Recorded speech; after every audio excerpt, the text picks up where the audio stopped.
Custodiet ipsos custodius. Who will guard the guards? Who will watch the watchmen? If any single phrase captures the challenge of surveillance in a democratic state, it's this language from the Roman satirist Juvenal. How do we make sure that those who are responsible for keeping us safe are not a threat to the citizens of the very union they are bound to protect?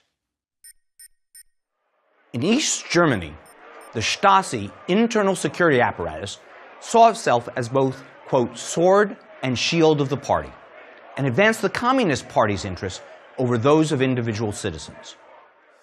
What can a liberal Western nation do to prevent that sort of repression from occurring?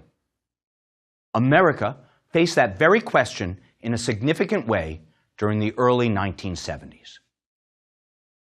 At the time, the U.S. government was discovered to have engaged in illegal and often immoral surveillance activities. Scrutiny focused on the Central Intelligence Agency, the National Security Agency, and the Federal Bureau of Investigation. Formerly secret government initiatives with names like COINTELPRO, which was an FBI counterintelligence program to spy on communists in the United States, and later on the Ku Klux Klan and the Black Panther Party, along with MK-Ultra, which was a CIA initiative to research mind control and chemical weapons. These became hotly debated household terms. As the revelations grew, public concern became acute. So much so that Congress and the executive branch each undertook extensive reviews. In the end, we had an answer to Juvenal's question of who will guard the guards, and the entire structure of federal covert operations was transformed. This lecture is the story of that transformation. It was a true revolution in citizen oversight of national security activities. Democracy was strong enough and sufficiently supple to restrain Stasi-like influences in the United States, though not without some broken china. The Senate Church Committee, formerly known as the Select Committee to Study Governmental Operations with respect to intelligence activities, proved the strength and flexibility of American ideology. Though some today think we did not go far enough, the response of democracy in the 1970s is, in my view, a strong counterexample to the Stasi state. Confronted with abuse, we reinvigorated the power of those who watched the watchers, our congressional intelligence committees, inspectors general, and a new institution called the Foreign Intelligence Surveillance Court. This demonstration of democratic oversight of secret governmental functions was, I suggest, a successful application of American values. Let's begin by casting our mind back to the 1950s, in the immediate aftermath of World War II. Americans of that era were afraid of communism and vigorously defended themselves against the slightest hint of it. Today, we rightly look back with a mixture of shame and disdain at one of the most virulent forms of that pursuit, the anti-communist rantings of Senator Joseph McCarthy and the mole-hunting inquiries of the House Un-American Activities Committee, which was known as HUAC. But the excess of people like the late Wisconsin Senator McCarthy are often mistaken for the underlying motivation of all who serve in government. And that's plainly incorrect. One recurring theme we see over time is the idea that most, though certainly not all, individuals who work within the U.S. intelligence community are motivated by a heartfelt concern for national security. Indeed, without in any way, manner, shape, or form defending McCarthyite excess, it's useful to understand what was driving the CIA, the NSA, and the FBI during the 1950s and 60s. The world had just seen the Soviet coup in Czechoslovakia in 1948, the fall of China to Mao Zedong in 1949, the Korean War beginning in 1950, and of course, the Soviet Union's successful detonation of an atomic bomb, largely on the back of its own espionage operation. Meanwhile, the United States and the Soviet Union had failed to reach a post-war settlement that would allow for amiable coexistence. Most American policymakers, including Presidents Truman, Eisenhower, and Kennedy, all saw the Soviet Union as intent upon controlling as much of the world as it could. And in the late 1940s and early 1950s, a series of espionage incidents seemed to confirm this view. One of the earliest was the discovery in 1945 of thousands of classified government documents in the offices of Amerasia, a magazine with ties to the Communist Party of the United States of America. The era also saw the investigation into whether a former top U.S. diplomat, Alger Hiss, was secretly a communist, as well as the prosecution of a U.S. Department of Justice official named Judith Kaplan, who was allegedly a KGB spy, and, of course, the still historically controversial arrest and execution of Julius and Ethel Rosenberg after their convictions of conspiring to spy for the Soviet Union. Now, none of this excuses the unwarranted and often illegal activities undertaken by the intelligence community in its anti-communist fervor. With the benefit of 20/20 hindsight, we can see this historical vision as hysteria, motivated by fear. And perhaps from that, we can learn some lessons for today. But calling it unreasoning hysteria does not lessen the urgency with which the fear was felt. So, with that background in mind, let's now examine some of the abuses and excesses of the American intelligence and law enforcement communities in the years leading up to the mid-1970s. The issues first started coming to light in the early 1970s through investigative reporting that revealed illegal activities involving the American intelligence community. For example, in 1970, Christopher Pyle, a former Army captain, disclosed a domestic spying program that was conducted by the Army itself.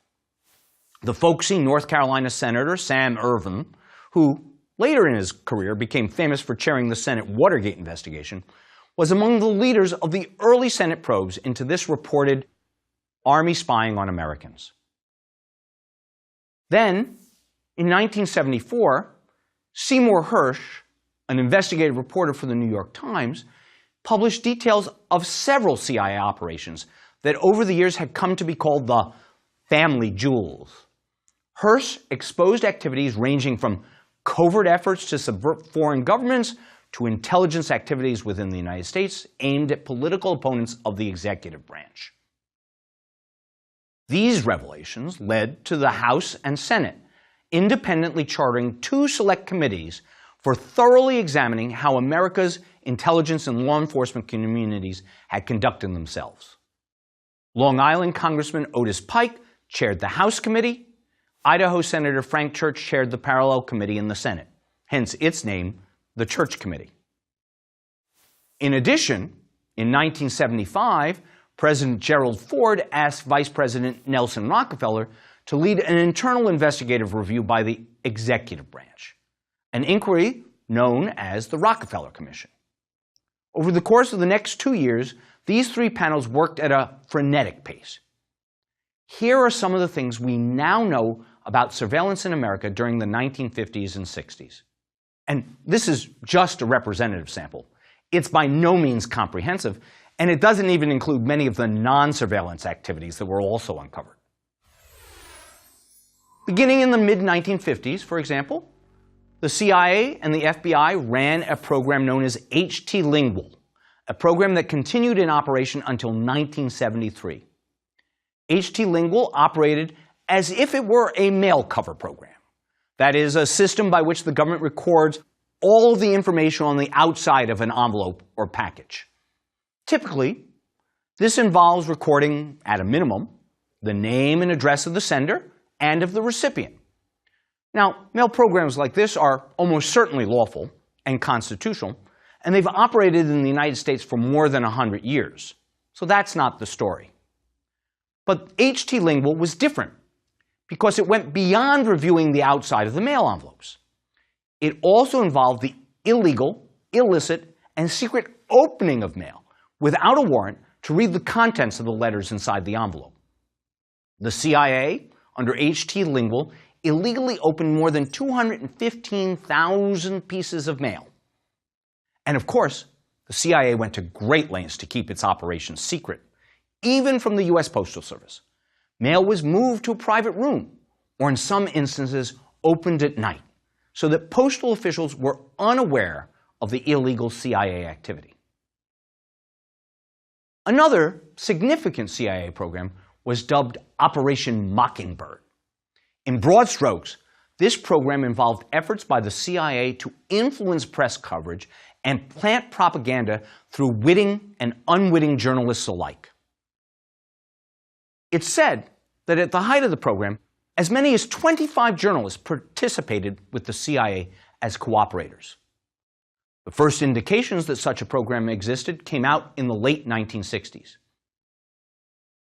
In March 1967, for example, a muckraking magazine known as Ramparts published a story titled NSA and the CIA, where, in this instance, the acronym NSA doesn't stand for the National Security Agency, but rather for the National Student Association. This was a nationwide organization of college students that later merged with the National Student Lobby and today is known as the United States Student Association. According to the former Ramparts editor Sol Stern, who was the principal author of the article, the CIA was funding the National Student Association and using it as a front organization for advancing the CIA's views on campuses across the country. Perhaps more to the point, the CIA's efforts to control propaganda over some of the American press allowed it to soft pedal or downplay unflattering stories about the CIA activities. Evan Thomas, in his book on the CIA titled The Very Best Men, said that by employing Mockingbird, the CIA was able to dissuade the New York Times from covering the 1954 overthrow of Guatemalan President Jacobo Arbenz Guzman, a coup that was the result of a covert CIA operation. Here's how the Church Committee summarized Operation Mockingbird in its 1976 report. Quote, "The CIA currently maintains a network of several hundred individuals around the world who provide intelligence to the CIA and at times attempt to influence opinion through the use of covert propaganda. These individuals provide the CIA with direct access to a large number of newspapers and periodicals, scores of press services and news agencies, radio and television stations, commercial book publishers, and other foreign media outlets." End quote. It was not until 1976 that newly appointed CIA Director George H.W. Bush, who, of course, later became president, announced that the CIA would never again have a contractual relationship with any news correspondent. Now, perhaps the most infamous program of the era was COINTELPRO, conducted by the FBI. Its purpose was to surveil, infiltrate, disrupt, and at times discredit domestic political organizations that were thought to be un-American. It operated in conjunction with an NSA program known as Minaret, which targeted the personal communications of civil rights leaders, anti-war activists, and the like. As an aside, one of the delightful or chilling ironies of this entire story is that among the subjects of surveillance under Project Minaret was none other than Senator Frank Church himself. COINTELPRO targeted various communist organizations, socialist organizations, organizations associated with civil rights movements, including those run by Dr. Martin Luther King Jr., and other black civil rights organizations. Also subject to COINTELPRO scrutiny were anti-war groups, including the Students for the Democratic Society and several other liberal organizations, like the National Lawyers Guild and members of the women's rights movement. A small portion of the scrutiny was directed at white hate groups, such as the Ku Klux Klan. The scrutiny of Dr. Martin Luther King Jr. was perhaps the most notorious or infamous COINTELPRO activity. William Sullivan, the agent in charge of COINTELPRO, wrote the following about King after his 1963 March on Washington. This is according to an account by the New York Times reporter Tim Weiner in his book, Enemies, A History of the FBI. Quote, "In light of King's powerful demagogic speech, we must mark him now, if we have not done so before, as the most dangerous Negro of the future in this nation from the standpoint of communism, the Negro, and national security." End quote. The attempts to pressure and discredit King grew so great that a large file of his sexual peccadillos was assembled. Shockingly, the FBI ended up sending him a note that invited King to commit suicide as a way of preventing his own exposure. It read in part, quote, "King, there's only one thing left for you to do. You know what it is. You are done. There is but one way out for you. Better take it before your filthy, abnormal, fraudulent self is bared to the nation." End quote. Talk about amoral and illegal. Nor, of course, was King the only individual target of COINTELPRO. A list of other people targeted for surveillance reads like a who's who of the American left in the 1960s. It included authors such as David Halberstam and Ernest Hemingway, and the actress Jean Seberg, who was on the list because of her financial support for the Black Panther Party, so on. Now, Congress, through its investigating committees, had the principal role in reforming the intelligence community. But our story would not be complete without a brief mention of the complementary role that the courts also played in these efforts. The leading case here is titled United States versus United States District Court, which is an odd name for a lawsuit. As a result, it's sometimes better known as the Keith case, after Judge Damon Keith, the federal district court judge who started the matter. Here's the story. Several leaders of the so-called White Panther Party, a white supremacist group, were charged with bombing a CIA office in Ann Arbor, Michigan in 1968. Their phones were wiretapped by order of the U.S. Attorney General John Mitchell, who served under President Richard Nixon.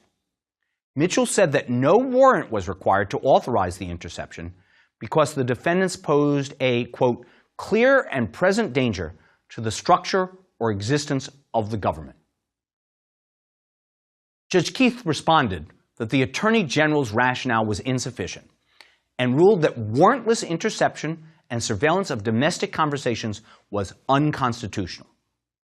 When the case reached the Supreme Court, the justices agreed with Judge Keith, establishing a precedent for the idea that a warrant was needed before electronic surveillance commenced, even if the domestic surveillance were related to national security matters. As Justice Lewis Powell said in writing for the court, quote, "The price of lawful public dissent must not be a dread of subjection to an unchecked surveillance power." Justice Powell continued, quote, "Nor must the fear of unauthorized official eavesdropping deter vigorous citizen dissent and discussion of government action in private conversation. For private dissent, no less than open public discourse, is essential to our free society." End quote. Now, notably, at least for our telling, the court limited its holding to domestic surveillance and said that different rules might apply when the surveillance occurred outside of the United States or when it was directed at a foreign power or non-Americans.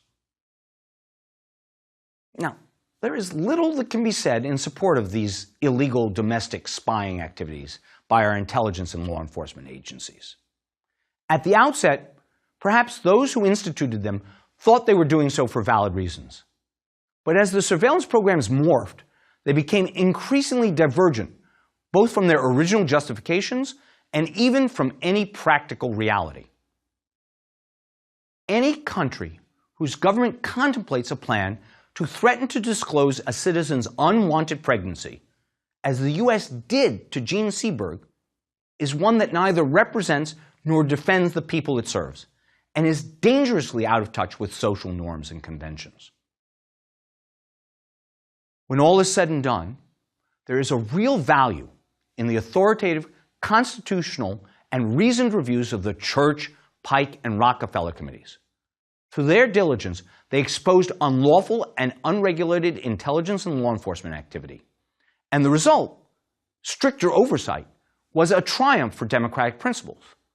These committees put in place a new system of oversight and control that continues largely intact to this day. It represents a meaningful effort by democratic institutions to exercise oversight and maintain intelligence and law enforcement activities within the bounds of law. So let's turn to these new structures of oversight and control that were put in place. Here are some of the highlights of the most significant developments. Let's first talk about congressional review. In the wake of their investigations, the Church and Pike committees took on the full-time job of exercising oversight of the intelligence community. Senate Resolution 400 in 1976 and House Resolution 658 in 1977 established two intelligence committees as permanent select committees that continue to function to this day. The two committees were seen as an essential component, reining in the unregulated intelligence community. As Senator Frank Church said in 1975, quote, "The National Security Agency's capability at any time could be turned around on the American people, and no American would have any privacy left. Such is the capability to monitor everything, telephone conversations, telegrams. It doesn't matter. There would be no place to hide. If a dictator ever took over, the NSA could enable it to impose total tyranny, and there would be no way to fight back." End quote. Congress saw its oversight function as a way of limiting and restraining that possibility. The House Permanent Select Committee on Intelligence, commonly called HPSI, currently has 22 members. And the Senate Select Committee on Intelligence, or SISI, has 15. By law, Congress must now be kept fully informed of significant intelligence activities. Often this means providing notification of covert action to Congress in the form of notification to the intelligence committees. Sometimes that notice may be delayed until after a covert action has taken place. In other, particularly sensitive cases, presidents have interpreted the law as meaning that they only need to notify the so-called, quote, Gang of Eight, rather than the full membership of the Congressional Intelligence Committees. The Gang of Eight consists of the Senate and House majority and minority leaders and the chair and ranking members of the House and Senate Intelligence Committees. The two congressional committees have exercised some degree of control over the intelligence community, though many dispute how much control they really muster. Through the mechanism of congressional hearings, consideration of presidential nominations, and the authorization and appropriations process, the intelligence committees exercise day-to-day review of the intelligence function. Through congressional hearings, for example, the committees invite, and indeed in some instances compel, high-ranking members of the executive branch to appear to answer questions, thereby making the intelligence community more transparent and, we hope, more effective. Many top leaders of our intelligence and law enforcement agencies, including all of the senior leaders of the Department of Justice, the FBI, the Director of National Intelligence, and the head of the CIA, are subject to senatorial confirmation. That requirement has developed into a form of congressional oversight of surveillance activities. In recent years, for example, Congress has increasingly come to withhold confirmation until the executive branch provides it with additional information that relates to areas of congressional oversight and inquiry. Congress can also legislate limits on intelligence community activities through budgetary authorizations and appropriations. That is, through the carrot and stick of funding or declining to fund particular intelligence activities. In more extreme cases, such as the Senate review of torture allegations related to the CIA's conduct of the War on Terror, full-scale investigations have been undertaken. That particular investigation went on for several years and had the effect of publicly exposing a large amount of information about otherwise covert activities relevant to the CIA's counterterrorism program. Meanwhile, Congress also sought to address a gap left by the Keith decision on unauthorized spying, namely the fact that foreign surveillance might not be subject to judicial review under the Constitution. To fix that problem, in 1978, Congress adopted the Foreign Intelligence Surveillance Act, or FISA, which defines the procedures and processes for authorizing the physical and electronic surveillance of foreign powers and agents of foreign powers. Under FISA, the government was authorized to conduct surveillance relating to foreign intelligence matters that might also include surveillance of American civilians acting as agents of a foreign power if and only if court authorization was obtained first. And that authorization would be given only if the court found there was probable cause to believe that the target of the investigation was in fact a foreign power or an agent of a foreign power.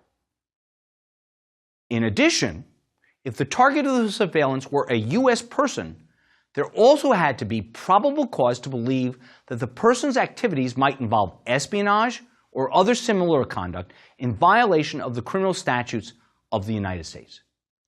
The term U.S. person, by the way, is a term of law with a particular meaning. It's often used in discussing surveillance, and it means either a U.S. citizen or a legal permanent resident of the United States, that is, a green card holder. In almost all cases, surveillance rules for U.S. persons are different than those for non-U.S. persons, that is, foreigners or temporary residents of and visitors to the United States. Under U.S. law, far greater restrictions are imposed on the intelligence community when the subject of surveillance is a U.S. person. Indeed, in many cases, it's completely prohibited. By contrast, surveillance of foreigners is generally thought of as the core mission of our intelligence agencies. And in case you're wondering, here's one definition of probable cause. It's, quote, a reasonable amount of suspicion supported by circumstances sufficiently strong to justify a prudent and cautious person's belief that certain facts are probably true, end quote. At the same time, because matters under investigation would be highly classified, Congress chose to create a special court called the Foreign Intelligence Surveillance Court, or FISC. Here, the government is able to present its evidence justifying surveillance in an ex parte manner. Ex parte is Latin for from a party, and it means a decision that a judge makes after hearing only one side of the case. The FISC proceedings are also conducted behind the veil of classification so that its decisions are typically not recorded or published for public consumption. Two things, I think, are notable about these new mechanisms. The first is that they're pretty unique globally. Almost everywhere else in the world, intelligence collection is exclusively the province of the executive. Here in the United States, we have a shared governance model. It's difficult to overemphasize how unusual that is, both compared to other governments around the world and even compared to our own history. In 1818, U.S. Congressman Henry Clay said that how the president ran his, quote, Secret Service was, quote, not a proper subject for inquiry in Congress. And as recently as 2002, the Foreign Intelligence Court of Review suggested that the president had an inherent constitutional power to conduct foreign surveillance, implying that congressional review might even be unconstitutional. So we're fortunate indeed to have the oversight system we have. It is distinctive and unique in the world. Second, these new systems of congressional review and judicial review take place in a delegated or semi-transparent manner. Covert activities that previously were not subject to review outside the executive branch are now subject to review behind closed doors by a subset of our elected congressional representatives and in a non-adversarial process before federal judges, all of whom we expect to pass upon the legality and propriety of the surveillance activities being undertaken. It bears emphasis that this is a sort of halfway house between the complete secrecy that characterized surveillance activities in the early Cold War era and the complete transparency that some see as preferable. So let me end this rather grim lecture on a lighter note that circles back to where we began. The quote from Juvenal, "Quis custodiet ipsos custodius?" Who will guard the guards? Who will watch the watchmen? One of the ironies of the discussion is that Juvenal was not writing about politics or governance. He was talking about how to keep a young woman chaste by setting guardians at her door, and worrying that the guardians might themselves breach their promises to protect her chastity by taking advantage of her. But the concept of guardianship is older than Juvenal.